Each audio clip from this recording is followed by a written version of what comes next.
Hello, everyone. Welcome to the Coach Harry Show. Kendall, Grayson, Coach Harry, and Nate Keeley is our guest this week.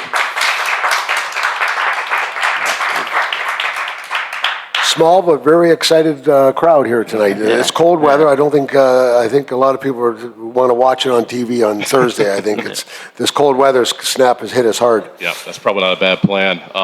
Somebody asked earlier. I think it was Angie asked why we brought the weather with us from the last trip. Yeah, so. I don't know. I thought we left it up in Danbury there, but obviously it came down with us.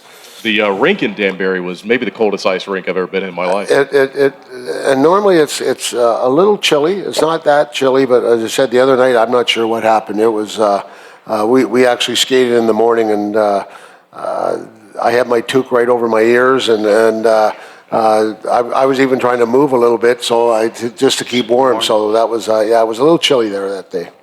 Nate, I'm sure you've been in some cold ice rinks in your life. How would that one rank? Because that was number one for me.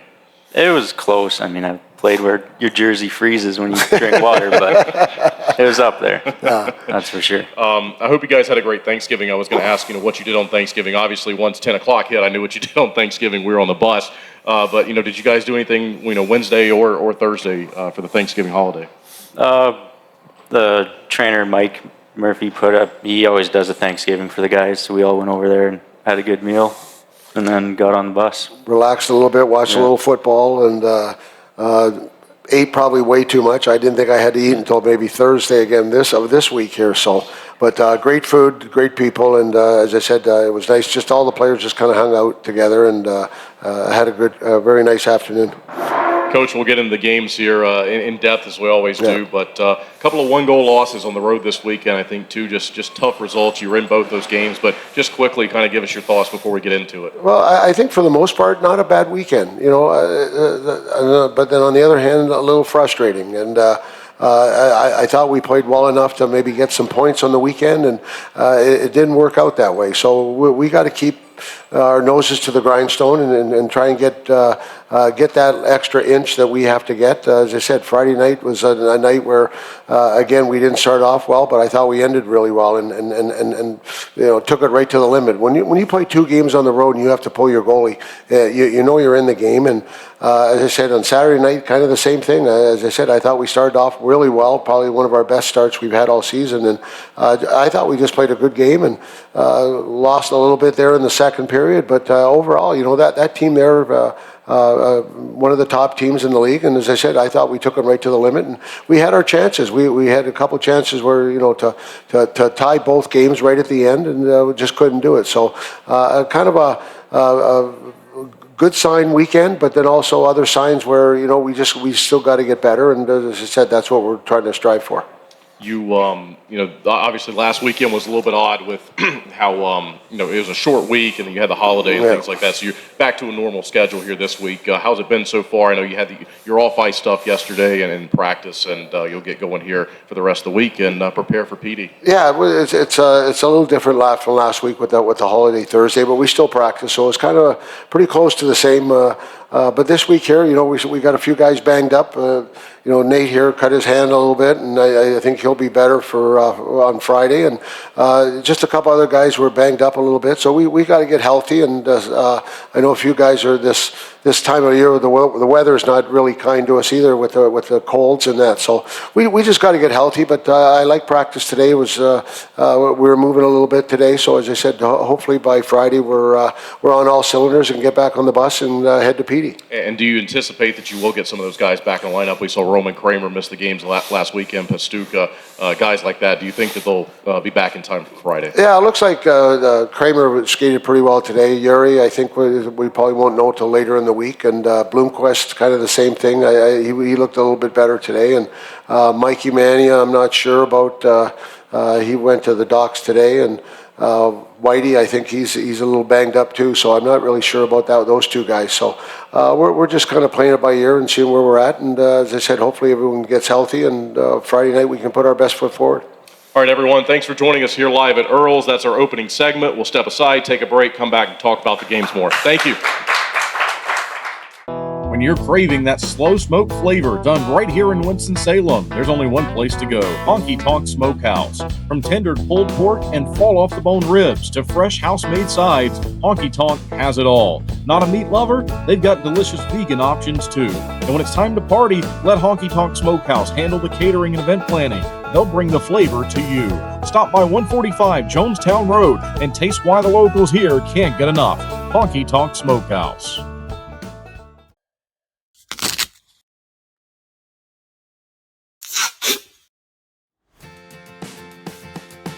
What are you doing, bub? Just fixing my chair. You should call Contract Business Solutions. Good idea. I'll give them a call. Proudly serving the Piedmont Triad area for over 17 years, Contract Business Solutions partners with leading manufacturers to create innovative, budget-friendly workspaces. From design and layout to delivery and installation, explore our capabilities at cbsworkspaces.com. Looking to buy, sell, or invest in real estate around Winston-Salem and the Triad? Meet Jennifer Sapp, your trusted local realtor. With nearly 30 years of deep experience, Jennifer specializes in everything from historic homes and remodels to investment properties, college town housing, and short sales. She's known for honesty, integrity, and making the process as stress-free as possible. Ready to make your move? Call 336-782-3148 or visit jensapprealty.com today. Hello, everyone, and welcome back to the Coach Harry Show here live at Earl's. Kendall, Grayson, Coach Harry, and Nate Keeley with us tonight. Appreciate him joining us, certainly. Coach, we'll get in the games here this weekend. We'll start talking about the Friday game there in Danbury. That was one that you fall behind by a couple of goals early in the first period. Had a really good fight, I thought, in that game, and you're able to claw your way back, and we'll talk about that more. But, I think a theme, unfortunately, that we've, been speaking about is just needing a better start, and you certainly needed one there in Danbury on Friday. Yeah, we did. They came out storming. Give them a lot of credit. They've struggled a little bit lately, and they came out hard at us right off the bat, and we gave up a couple goals there. But you know what? I didn't notice the panic on the bench. I like the way we handled things like that, and we just kind of kept fighting back there. And I thought there was a lot of fight in the dog there. I really liked the way we finished off. And but again, when you're going uphill most of the game, it's hard to recover sometimes. And as I said, I told the guys the other day, and I've spoke about it many times, if we can find that 52-minute hockey game, we'd be in good shape. But no, as I said, I thought the way we responded with, like Pesty not getting to play, and then, sitting with Kramer, and I'm not making excuses, but I thought we mixed and matched the lines. I had guys playing probably in positions that they're not used to, and I thought we really battled hard, and as I said, came up close there at the end, but we just couldn't get it. Yeah, I looked down that one time. I think I saw LaBelle taking a face-off, and I realized at that point it was getting mixed up pretty good. Yeah, well, those things happen during I think a couple guys got kicked out at that time there. So it was just a situation where, you have to improvise, and we improvised. And as I said, I think I had certain guys playing with different guys all the time there that night, Friday. And as I said, I thought we did a pretty good job there after the first 6 or 7 minutes. And so you speak about, the team doing a good job, and I would agree with that. So, Whitey gets a goal, which, he scores a lot of goals, but I think that's a special one for him. He's from Connecticut and had a lot of family that were there. So it was good to see him get on the board. And despite going down 2-0, you outshoot him in the first period. I thought that was good to see, certainly. But we go to the second period. They get a couple of goals and end up making it 4-1. But then, Jan Salak gets on the board again there towards the end of the second period. 40 assists. You get an assist from Kate Hanley as well. Gus got a assist on the first goal. So kind of what you think there the second period, and you had a chance there in the third period as things turned around. Well, we kept fighting. What I mean? Like it didn't matter. Things happened during the hockey game, and how do we respond? And I thought we responded pretty well. It wasn't going our way, but we never gave up. Guys put things together here a little bit, and as I said, we kept forging on. And it's always a 60-minute hockey game, and we had time. Even in the second period, we still got another period to go. So the way the guys responded and kept fighting through it, I was really pleased with it. And as I said, we got to a point where some guys came up big, and we got some goals, and we got really close. But again, we just couldn't get over that hump there at the end. I would imagine the guy here to your right is a player that you would lean upon in situations like that, good veteran presence. You've got a few players that have been around for several years, and Nate's one of them. So just speak about having to rely on those guys, because it's typically about those guys when you get into a situation like that. There's never there's always a fight in the dog with those guys. I've had him now this third year here, and him and Boots and that, they bring a lot of energy to us. And a lot of times when you don't have that energy, those guys come up big for us, and they score some big goals. Boots scored a big goal the other night, and Nate, the last, he's played really well lately for us and helped us out. And I'm trying to reward him. The other night there at the end of the game there, I had him on the out there 6-on-5 or 6-on-4, and as I said, so those guys bring a lot of everything to us that they can, and as I said, it helps us a lot. Nate, how's the season been for you so far? I know obviously that there's results that we're looking to get turned around and get a little better here, but personally for you, what's it been like for you? Yeah, obviously as a team we'd like to be a little better spot than we are, but it's going to happen sooner or later. You're going to have to fight an uphill battle, but as myself, I like to be contributing a little more on the scoreboard for the guys just to help out, but trying to keep it consistent, trying to keep that depth role or that consistency in the lower lines so the guys can come in and out and just do their jobs if they go up or down. Him and Boots, and I've moved them around. I've actually had Nate up with a couple other guys, and what they bring to the table when you're playing with different players all the time. I think I don't know if he's ever.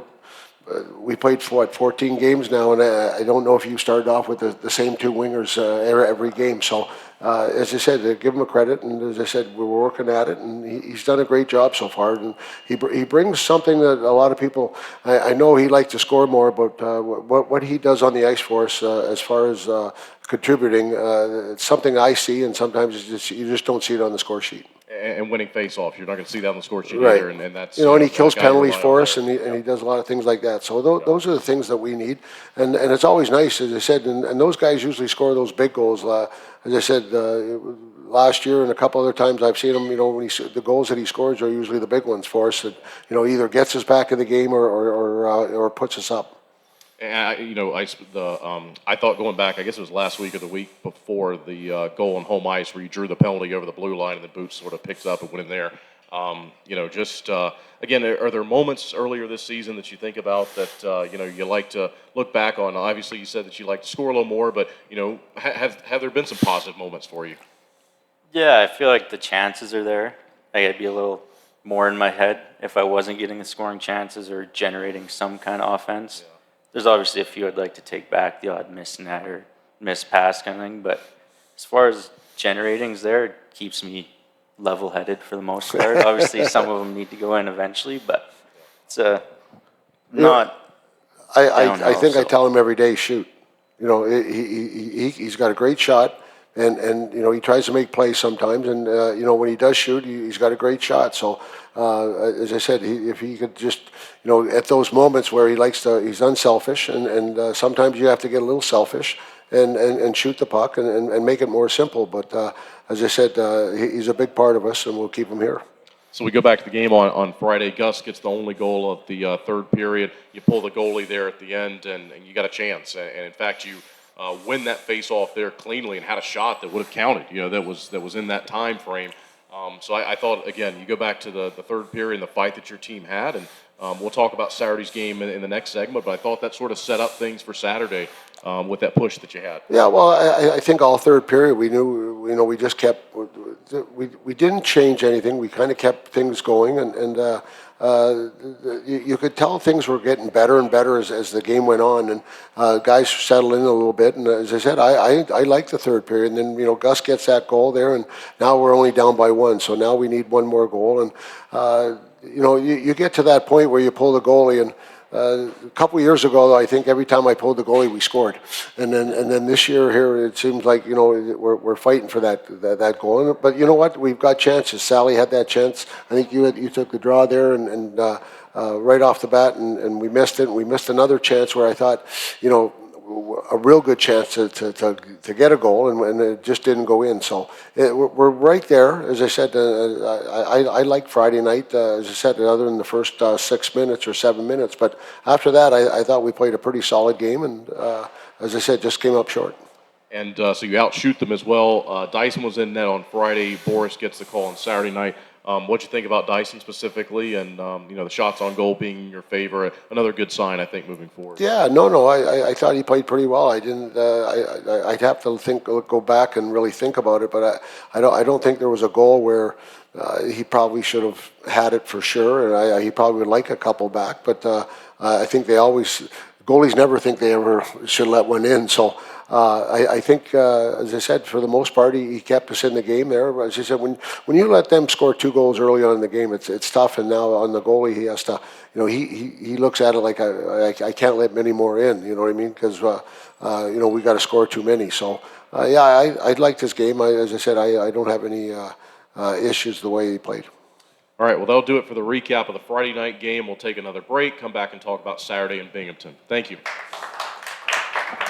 Two pillows, endless possibilities. At Cotton & Crate, we make it easy to refresh your home season after season. Our 18 by 18 and 12 by 20 pillow sizes pair perfectly with our seasonal collections of interchangeable covers, so you can refresh your style anytime without cluttering up your closet. We're proud to team up with the Twin City Thunderbirds, celebrating hometown spirit and the comfort of home on and off the ice. Thunderbirds fans, enjoy $5 off your order at cottonandcrate.com with the code TBIRDS5OFF. Cotton & Crate, two pillows, endless possibilities. Gwin Services has been serving North Carolina for over 50 years, ensuring the safety and comfort of our customers' homes. We take pride in bringing together the best electricians, plumbers, and heating and cooling technicians to bring convenience and unbeatable value to our customers. Life can be hectic. What better way to simplify than to have one company you trust to take care of all of your home's repair needs? Since 1972, integrity and customer satisfaction have been at the heart of everything we do. We are proud to have built a name our neighbors trust, one that provides peace of mind and a service that can be relied on, today, tomorrow, and for years to come. Thank you for trusting Gwin Services with your home. We are proud to stand behind the work we do every single day to serve our friends and neighbors here in North Carolina. We are Gwin Services. One call does it all.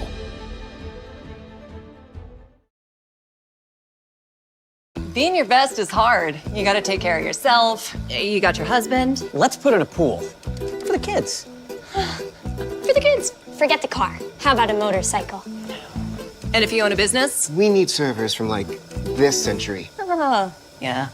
At a Legacy Federal Credit Union, we're committed to helping you be your best you. Whether it's with an unbeatable car loan rate, home equity line of credit, or small business help. Who's the best? Visit alegacy.org for our best rates. And hello, everyone. Welcome back live at Earl's for the Coach Harry Show. Kendall, Grayson, Coach Harry, and Nate Keeley joining us this week. Coach, we just talked about the Friday game and the loss there in Danbury. A different game in Binghamton for several reasons. I think obviously there's a lot of meaning behind that whenever the Thunderbirds and the Black Bears play each other. But you talk about needing to get off to a better start, and you certainly did that Saturday night. And Don Carter tips in that shot, and you get off to a 1-0 lead. They do tie it in the first period. And then obviously we'll talk about the second period and what happened there. But it's not an easy travel situation. We're just talking about it here off air, and you get a good start there on the road on Saturday. Yeah, I was really pleased. We came out there. They got a great team. As I said, it's a big rivalry. We've been there twice, for the finals. And as I said, every time we played it, we went in there last year and we lost 1-0. So that was a great game. And every time we've played them, they've always been good games, and we came out and I was really pleased. I thought we did a great job. We did some good things. We went to the net. Our power play started clicking. As I said, just kind of everything that night there early on. As I said.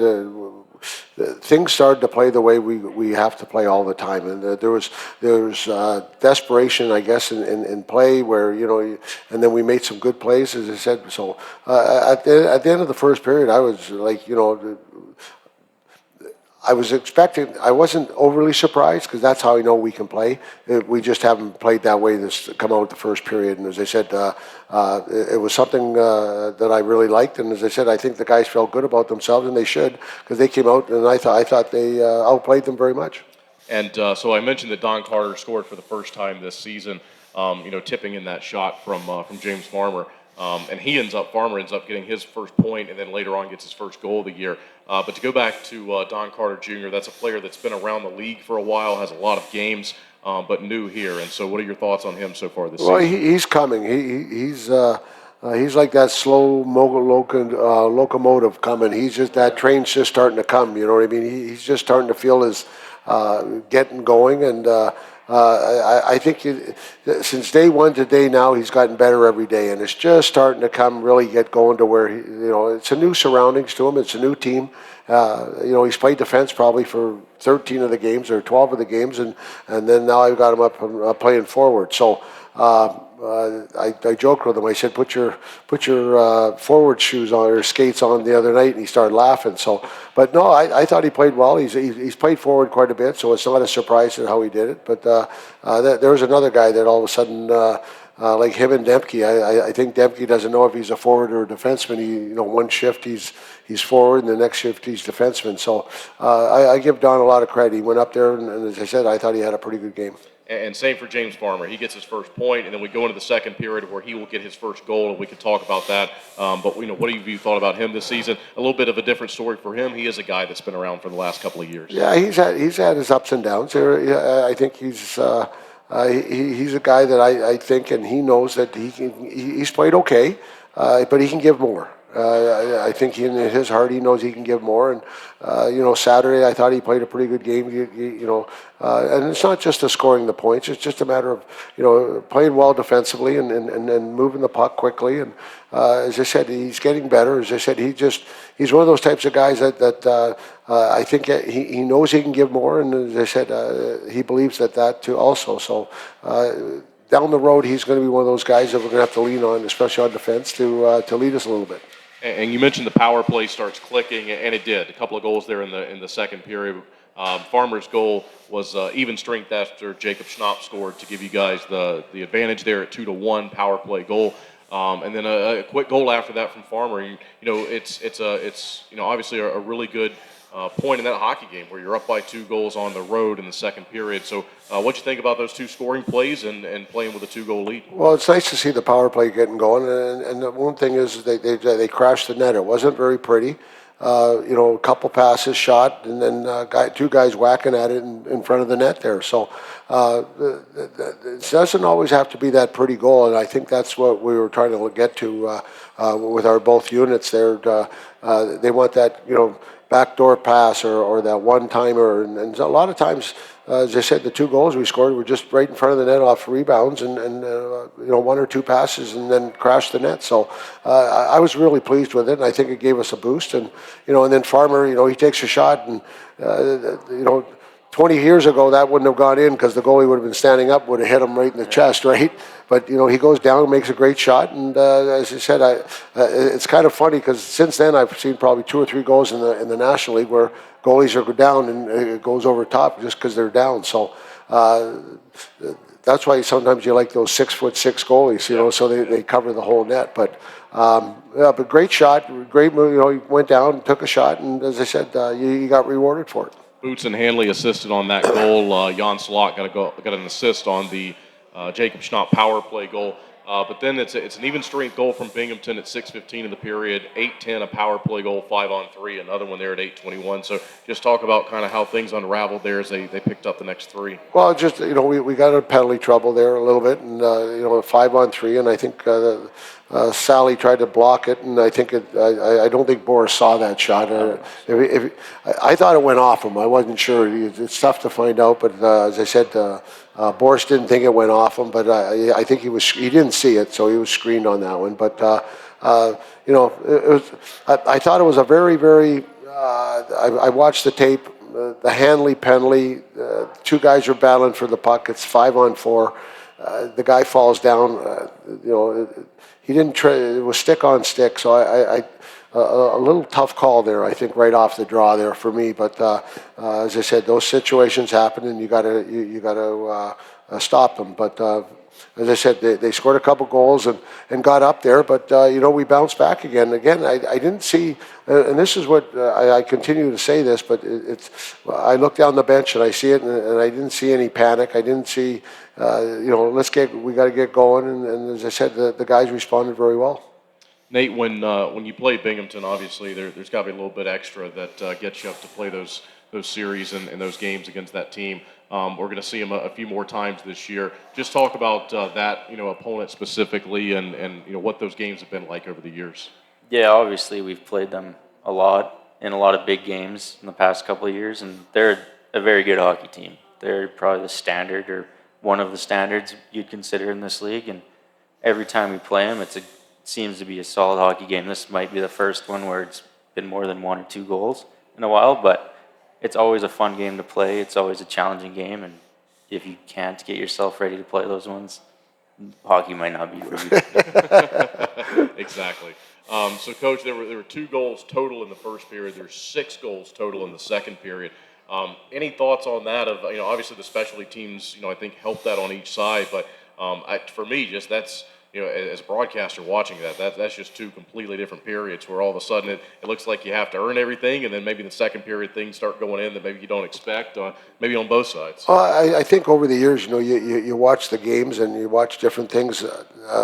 I played in a championship game one time, and at the end of there was still 19 minutes or 18 minutes left in the first period, and the score was 2-1, and everyone thought, it was going to be a 9-8 hockey game, and it ended up 2-1.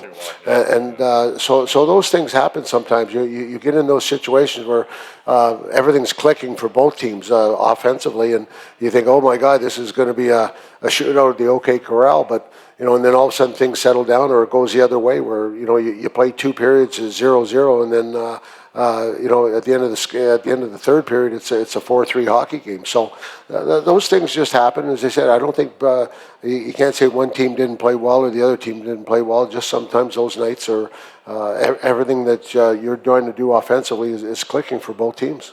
And Jan gets a goal there late in the second, another power play goal. Going to the third period, Binghamton gets the only goal of the third period, but just like the night before, it's a 1-goal game. You pull the netminder.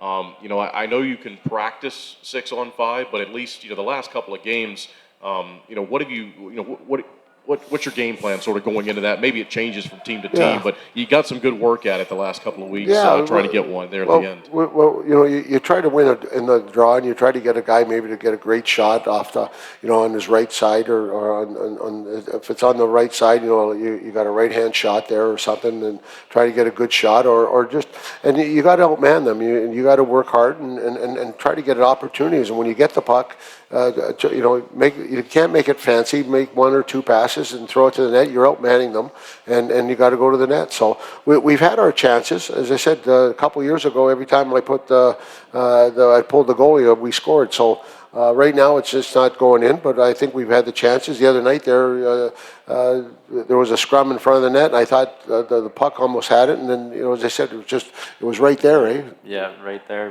The goalie got the smother of the puck. So if we're not even touching the puck, I think it was like 4 or 5 games ago there, we had a 6-on-5, and a little disappointing on that one there. I think we're trying to be too fancy, and nobody was going for the puck. But the last couple of nights we played where we pulled the goalie, I've liked it. As I said, I had Nate and Sally on the wings there, and 40 taking the draw, and we were in there crashing, and as I said, the way we went to the net on Saturday against Bingo was, I thought it was great. The 2 power play goals at the end of the game there was a big scrum, and as I said, that's how we got to play. We got to play desperate.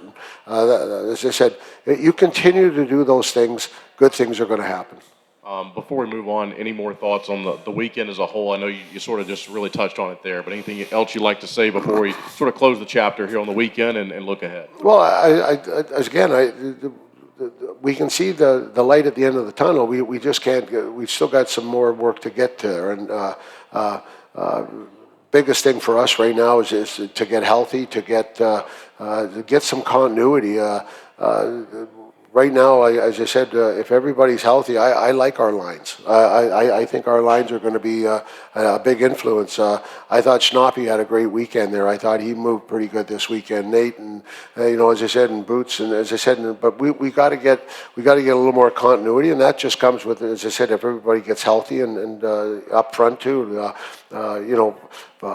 Kramer being out, that takes that line out of a little bit. So, as I said, I'm not trying to make excuses, but we just got to get to that back to there, and I like that. So, when we get there, I think, as I said, we're pushing, and with the lineup that we had the other night, I thought we did a great job. And as I said, so hopefully when we get everybody on board, good things are going to happen.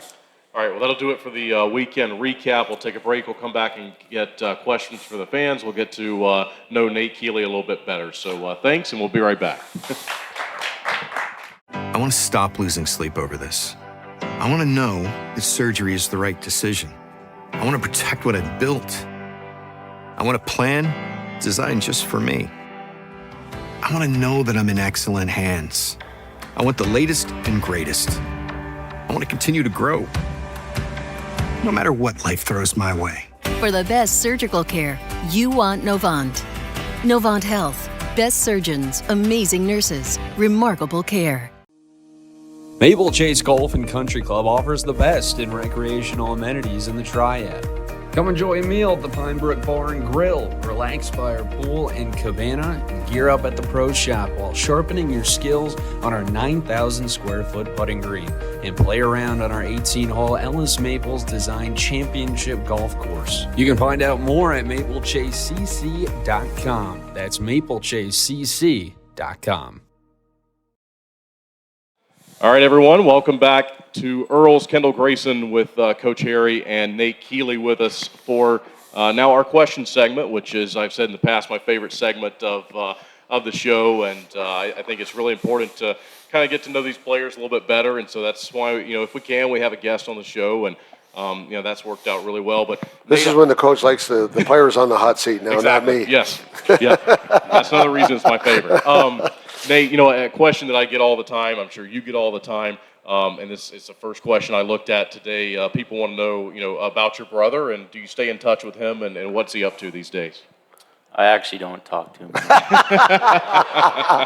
No, he's back home. He's felt it was time to move on and get to the real world, if you will, I guess. But no, he's working, staying busy. Seems to be happy with his decision. I bug him every weekend to come back, but good. Still hasn't bitten yet. We're still got our fingers crossed. We're looking. Apparently, Santa Claus told me I might get a surprise, so I'm not really sure. That'd be a big surprise, and it'd be a warm welcome. We miss him. I'll tell you, when I got these two guys 3 years ago from a coach that I know very well, and everything he told me about him has been true. And as I said, they're not just good hockey players, but good people. But as I said, it's great to have Nate here. But as I said, we miss Clay. Coach, this next question is for you. And it just asks about, watching film of past games, and is that something that you do regularly? If so, sort of how much do you do that? During the week, I'm sure you have a process to prepare, and how much is watching film part of that process? Well, you like to watch, goals that scored against you or situations that happen, and it kind of gives you a feel for what we're doing right or what we're doing wrong, and then we usually do it in practice and try to get those things corrected there. So I watch a lot, not a lot of it, but I watch enough to where to see what guys are doing or what guys are, or what we're not doing as a group, and then, as I said, then we try and go out and practice it. So it's great. We got this thing. As I said, I can put it on my computer, and it breaks things down for us. So it's good to watch it. We don't watch a whole lot of tape. I'm not a big guy to watch tape, but I like to go out and practice it. We do a lot of scrimmaging about situations, defenseman standing up, or our forecheck, or when we don't, the guy behind the net, we've had a bad habit this year of maybe the first guy circling a little bit. So, stop in front of the net. I see those things. So that we talk about those things. And when the guys do it on the ice, it seems like it works better. Yep. Nate, next question is for you. What do the players generally do on bus rides other than sleep? Everyone knows that happens a lot, but other than sleep, is there anything that you guys try to do? Maybe it just varies individually. Yeah, we leave a lot of the time at night, so most of it is sleeping. Some guys will try and play cards. Bus isn't set up great for playing cards right now, but usually sleeping or just kind of sitting there trying to relax as much as you can. Yeah, it's really like this year here, like, like the other day there, we had to travel during the day, and we're not used to that travel during the day. Usually we're getting on the bus at 10 or 11 o'clock at night, and next thing you know, it's 8 o'clock in the morning. So not a lot's happening normally. It's as I said, and then coming home is kind of the same thing. We after a game, we usually bus right home. So there's not a lot of time for different things where other leagues I've coached in where you travel 2 hours or 3 hours, and you have more chairs where things are a little different. So we're kind of crammed in there with the old all the mattresses and everything. But as I said, most of the time we do sleep. Nate, this next question is for you. What do you do when you're not playing hockey? What do I do? Down here is hockey. Back home, if I have time, I like to get out and hunt and fish and spend time outdoors. If I'm not working, that's kind of my go-to spot is to be outside and enjoy what's around me. Next question, do you have a favorite candy? And if so, what is it? Favorite candy? More of a baked goods guy, but if it was, probably a Reese's Cup, Reese's Pieces kind of thing. Baked goods? Yeah. That's been a popular answer. Favorite movies? Do you have one or two that you go back to? There's a lot of good movies out there. I don't know if I have a favorite, but like Inglourious Bastards or Pulp Fiction would be up near the top. Oh, wow. Okay. Shorzy. You ever watch Shorzy? I've watched a couple of those. Yeah. Shorzy's the new one, or Slapshot. Those are the old hockey ones. Yeah, Slapshot's the best ever in my opinion. I don't think it'll ever get better than Slapshot. So this next question, and Coach, this is for you. Also don't want to get you in trouble here, but it's a fair question. It says, we're a little bit confused about the reffing on Saturday night. This person that wrote it in felt it was a little bit inconsistent. Obviously we had a lot of power play chances both ways in the second period. We just touched on that, how that sort of became something different there in the second period. Anything that you like to say or add to that? Well, it's kind of ironic. Right after the game, the other coach came over and shook my hand, and we talked for a minute. And the first thing he said was about the inconsistency of the refereeing. And he said, you probably should have had 2 or 3 more penalties, and we should have had 2 or 3 more penalties. He said, and then the one on, I think it might have been on the one penalty there where it was interference or something, and the other guy's holding the other guy, and it was actually the last 2 times we played in their arena. I probably looked down their bench, and they've looked down my bench, and we both looked at each other, at the coaches, and kind of just went like how can that call be happening? It might have been for me, or it might have been for him, but as I said, it was just kind of a little inconsistent. But as I said, those are things we got to put up with, and it's how you deal with it. And as I said, it's not something you like to see, but unfortunately, that's what happens. The next question is for me, and it says, Kendall, what did you think about the broadcast setup in both Danbury and Binghamton? They were a little bit different. Danbury's a smaller rink, more of a public style of a rink, and then Binghamton is a much larger building. But I had great views for both of them. The Danbury rink, I was actually calling the game directly beside the Danbury broadcaster, which is a little bit weird just because you don't want that cross-contamination of my goal calls and his goal calls. And so we tried to keep away from each other the best we could there. But, a good view. I was down in the zone to our left, so if you had the camera feed, the video was maybe 2 or 3 sections over from me to the right. Typically, we're almost always beside the camera, but that one was a little bit further over from me. And then we get to Binghamton on Saturday night, and it was a pretty standard sort of really high up center ice view. So that was good to have there. The feed that we get to send to everyone back home, whether it's YouTube or Facebook, we were both broadcasting on this weekend. We get what they call a clean feed, and so we have a clean feed. I put the score bug on it. I'm actually running and operating that score bug. So if you watch it closely, sometimes you'll see it jump around. That's me manually doing that. We can't hook it up to the clock.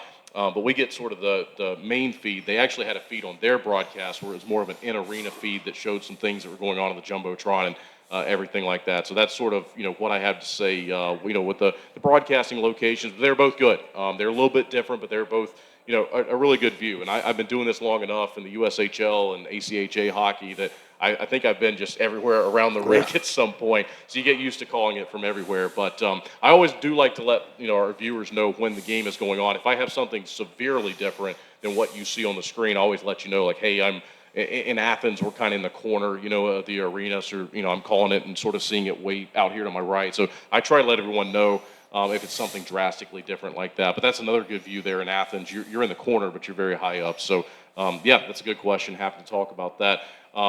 Nate, this one will go back to you here. What is the most memorable goal you've scored? Could be Thunderbirds or otherwise in your life. Probably when I was in school, we were in playoffs. How NCAA works, you play like for the first round. In our division, you play like a game and then like a mini game. But you play a game, 2 games. If you lose, you play a mini game right after, like a quick 20-minute period. It's like overtime, but it's a new game. Wow. I scored the winning goal in the first round of that to push us to the finals. Good. Consider that as one of the top goals. Yep. I'm sure I've scored others. This one's also for you. Which teammate chirps you the most on the bench? This year? No one. Last year, my brother. And Boots has got to be saying something. Boots got to be up there. No one really chirps me, but. This is the last question. What is the least favorite team that you have to play against? Least favorite? Past couple of years would be Port Huron. Okay. It's fun to play, but always turns into WWE, not hockey. So. Yeah. And those games are he's a Western Canadian where there are tough guys out there, and it's when it's just straight up toughness that those are good games. When you get into the as Nate said, WWE or cheap shots or anything like that's not the fun part of the game. You'd rather have it just straight up hard nosed, and that's what you like to play. And as you said, those are the fun games when it's hard nosed type games. All right, well, that's it for our questions. Thanks, everyone, for submitting them, as always. We're going to take one last break and come back and preview the weekend. We got 2 games on the way against the Pee Dee IceCats, home on Saturday night at 6:05. Friday night's games on the road at 7:15. We'll talk about those when we come back. Thank you. Flow Offer to Purchase makes it easy for you to generate an appraisal for a vehicle online in under 5 minutes. You can confidently use Flow Offer to Purchase to determine your vehicle's trade-in value or to get a real offer to sell it to us. Here at Flow, we've always had a transparent, interactive appraisal process that our customers love. We developed our Flow Offer to Purchase tool to offer you that same great experience online or through our Flow Garage app anytime, anywhere. Using Flow Offer to Purchase is simple. Either enter your license plate number or VIN, and the system will pull up basic information about your vehicle. Some vehicles have options or extras that need to be selected in order to pull an accurate value. Then just tell us about the current condition of a few things like your tires, dents and scratches, or mechanical issues. From there, a real offer on your vehicle, whether you buy from us or not, is just a click away. Just a heads up, our staff will check over your vehicle to ensure your Flow Offer to Purchase is accurate. Your satisfaction is our priority. Flow Automotive dealerships have processed tens of thousands of vehicles using Flow Offer to Purchase, which has resulted in buying many thousands of cars from customers. Try Flow Offer to Purchase for free today. You can access this tool by clicking Sell Trade on flowauto.com or your dealer site by starting the Sell Trade dialog in the center of the homepage.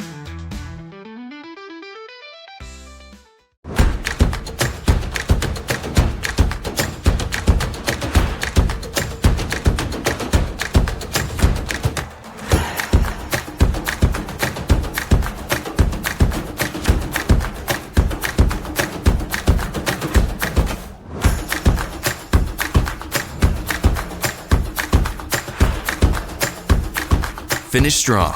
Start here. Atrium Health Wake Forest Baptist. Hello, everyone, and welcome back to Earl's for the final segment of this week's Coach Harry Show. Kendall, Grayson, Coach Harry, and Nate Keeley with us this week. And Coach, I mentioned right before the break, we've got a series coming up here, a home and home. Pee Dee on the road on Friday. First time we've gone down there this season, 7:15 start, and then 6:05 home game coming up on Saturday. Saturday's game will be the Special Olympics game. There'll be specialty sweaters.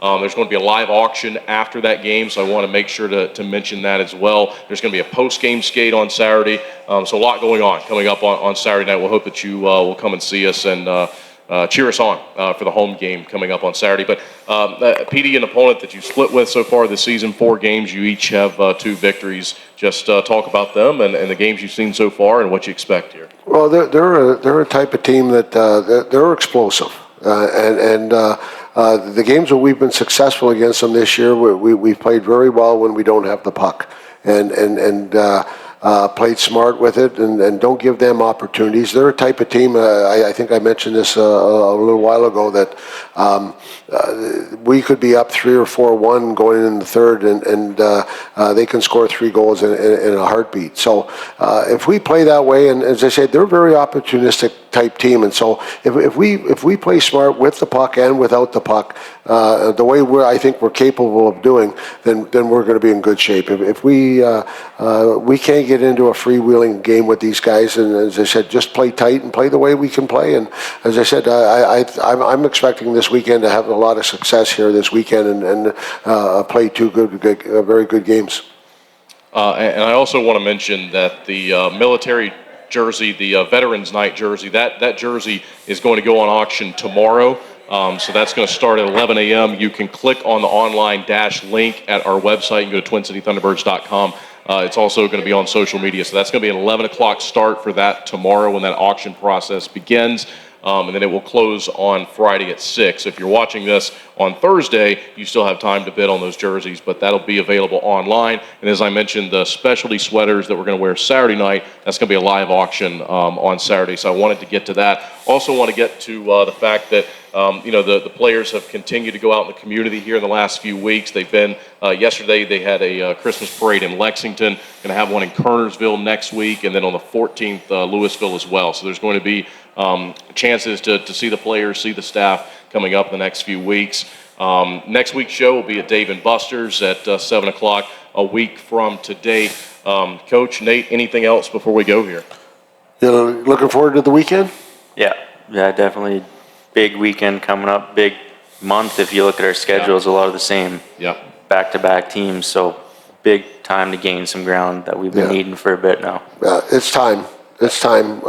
We got to get going here, and as I said, I'm looking forward to it, and this guy's going to be a big part of it here. So I think I'm looking forward to Friday in Pee Dee. It's first time being there, so it should be fun to go see that. I've never been in that rink before, so but no, it's going to be 2 good games, and we just got to be ready for it. As always, thanks for coming. Thanks for your questions. Thanks for watching. This has been the Coach Harry Show. Thank you so much.